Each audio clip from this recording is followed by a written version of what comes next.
Effortless English members, welcome to a new lesson. This one is called No Belief. This is the vocabulary lesson for No Belief.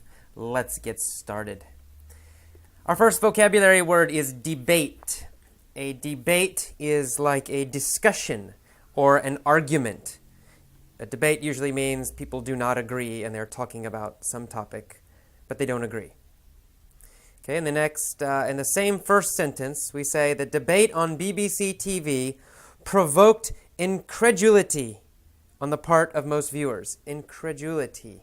Woo, provoked. First of all, provoked, the verb. It provoked.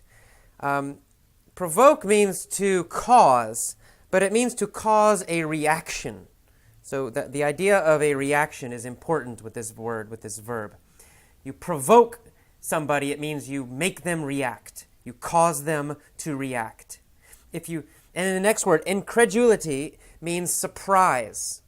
So the meaning of this sentence is that the debate caused a surprise reaction, right? Provoked incredulity, caused surprise. Okay, moving along then. We see the word medieval, that the idea that people must believe something is a hangover of the medieval Catholic era. Medieval is the time period in Europe, especially Europe, from about 600 AD, the year 600, to about the year 1500. Now the times are a little, on each end the times can vary, but it's about that time period in Europe. At that time, the Catholic Church, the Christian Catholic Church, Catholic is the church in Rome, they had a lot of influence in Europe. Okay. Later on in this very long sentence, he says that to think that everybody must believe something or other, that if one is not a theist, one must be a dogmatic atheist. Okay. Whew, some tough vocabulary this. A theist is a religious person. A theist is someone who believes in God. They believe there is a God. And the opposite is atheist. Just add an A to the front. Atheist, someone who does not believe there is a God. Someone who does not believe in God, any God. A theist believes in a God, any God, and an atheist does not believe in a God. The word dogmatic there, dogmatic atheist. Dogmatic means very strongly believing, very, very strong belief in some rules or some idea. Dogmatic. And it's pretty negative, actually. It's quite negative. It usually has the idea of believing something or believing without reason, without logic. Dogmatic. All right, let's go. We got a lot of new vocabulary in this one. In the next paragraph, we see the word doctrine. You see that as soon as one believes a doctrine of any sort or assumes certitude, one stops thinking. Okay, a doctrine is a philosophy or a theory or a set, a group of beliefs. We call that a doctrine. So we might have religious doctrine. It means a group of religious ideas. That's a doctrine, or beliefs, really, not ideas. All right, and then in the next one it says, or assumes certitude. To assume means to believe. It means believe. And certitude is a good word. Certitude means to be totally sure, having no doubt, totally sure. If you say, I have certitude, it means I have no doubt. I am sure 100%. We also saw the word fervently in here. To believe fervently means to believe very strongly. Very, very strongly. If you fervently believe something, it means you believe totally with a lot of power. Okay. Next we see the word agnostic. Agnosticism or agnostic in that next paragraph. The Copenhagen interpretation is sometimes called model agnosticism. Model, in this case, model means theory. We're using model in a scientific way. Of course, model has other meanings, But in science, model means, basically it means theory. Agnosticism is the idea that nothing is sure. Nothing is definite. We can never know 100%. Right? There is always doubt. And a person who believes that is called an agnostic. An agnostic. So let's say religion. An agnostic isn't sure if there is a God. Maybe there's a God, maybe there's not. Right? We can't prove it. We can't prove there's a God. We can't prove there's not a God. So an agnostic says, well, you just can't be sure. We're not sure. That's an agnostic. And that idea or belief is called agnosticism.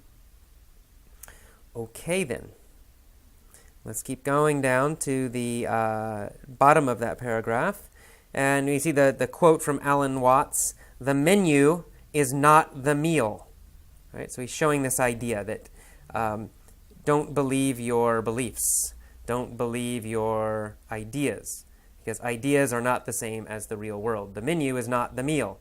The map is not the territory. Territory means land, right? So the map is not the same as the land. It's a picture to give you some idea, but it's not the real thing. All right. Last paragraph of page 1. Belief or certitude or dogma is grandiose delusion. Grandiose. Good word. Grandiose means, it's kind of this idea of too much theater, too much drama, too showy, maybe even too emotional, right? Grandiose. It's just too big, too much belief, too much emotion, too much power, something like that. That's grandiose, too big. And delusion means a wrong belief, something that you believe, but actually it's not true. That's a delusion. We call that a delusion. All right. Later down on the list here, we see the word absurd. Absurd means foolish or crazy. He's saying this idea is absurd. It's foolish. It's crazy. I don't believe it. All right, on to page 2 now. Looking at page 2, top, we have the first sentence. Briefly, the main thing I have learned in my life is that reality is always plural and mutable. Plural means more than one, right? Not only one, but many. If you know grammar, if you study grammar, you know that plural means many. Mutable means changeable, possible to change, able to change, easy to change. We call that mutable. It means changeable. So he's saying reality is mutable. It's possible to change reality. And there are more than one realities. There's not just one. Okay. And then he says reality is a word in English that is singular, and it's a noun. Singular means one, only one. So in English grammar, that word reality is singular. There's only one. And this causes problems. This makes us think in a wrong way. He says it gives us programs. It programs us subliminally. Programs here is a verb. To program means to train or to teach somebody. So our language, the English language, teaches us, trains us in a certain way. It trains us subliminally. That's an adverb. Subliminally means unconsciously, okay? Without you knowing. It means it's working subconsciously or unconsciously. Your normal brain, your normal thinking doesn't realize, doesn't know it's happening. It's happening, but you don't know it's happening. That's subliminally. The adjective is subliminal. Okay, keep going down. We see the word entity. English treats reality like an entity. Entity means a thing. Okay, entity basically means thing. It's pretty straightforward. So it treats it as an entity, treats it as a thing.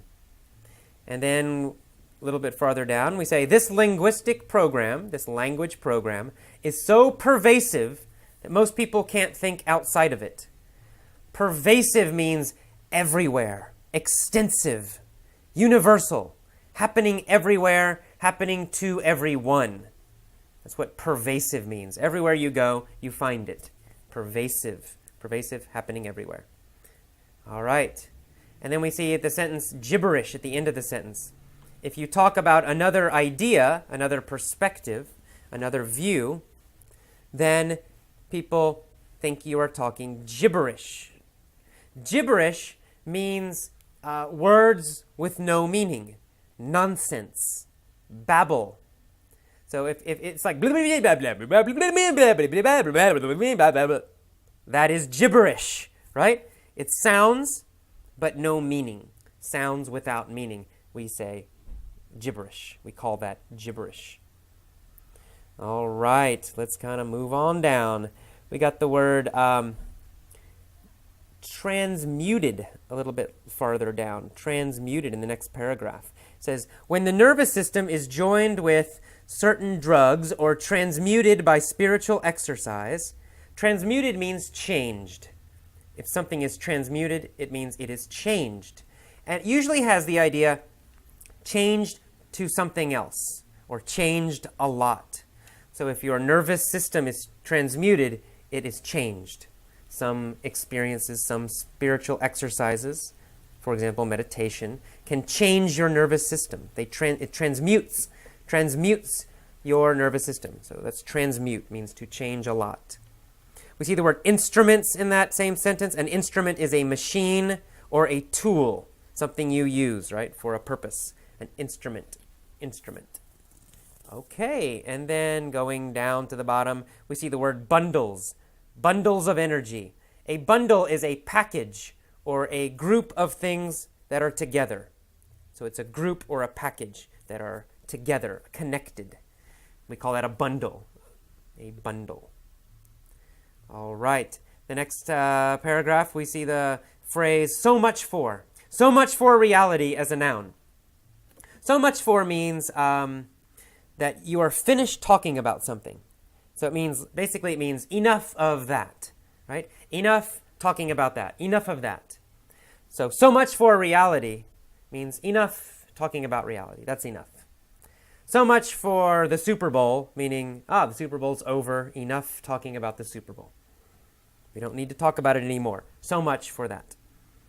All right, so it's kind of a transition phrase that we use sometimes to change the topic.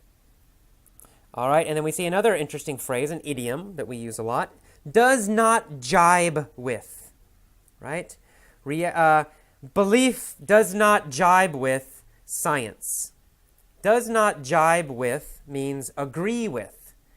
Means they don't agree. They're not the same. Belief does not jibe with science. It means my belief and science, they don't agree, right? They're different. My belief is not scientific. We'd say it doesn't jibe with science. Doesn't agree with it. Not the same as. Okay, near the end of that same paragraph, we see the word meandering. Meandering like a river. Meandering, or to meander, it means to wander, to roam or to wander. It's the idea of moving around, but no destination, right? Not in a straight line. Moving side to sides, kind of slowly, maybe quickly, but not in a straight line, not moving in a straight line. We call that meandering. To meander is the verb, to meander. To move, but not in a straight line. To move, but not with a clear destination. All right, let me see. I think that's it. Oh, we got one more. Construct in the last paragraph. That the real world is a construct that we create. A construct means a creation or something we make, right? It comes from the word to construct, which is a verb. To construct means to make. If you use it as a noun, a construct, it's something that you make, something that is made, something that is created. We call that a construct. In other words, not something that is natural all the time, not something that comes from the universe or God, but something we create ourselves. That is a construct. Okay, that is all for the vocabulary lesson, the vocabulary discussion. Please listen to this a few times. One time probably is not enough to remember this vocabulary. Listen to it, I think, a couple times or at least one time each day is best. Do this every day for 1 week, 2 weeks, maybe 3 weeks. Okay? And after you're ready, after you know this, go to the mini story lesson. Bye-bye.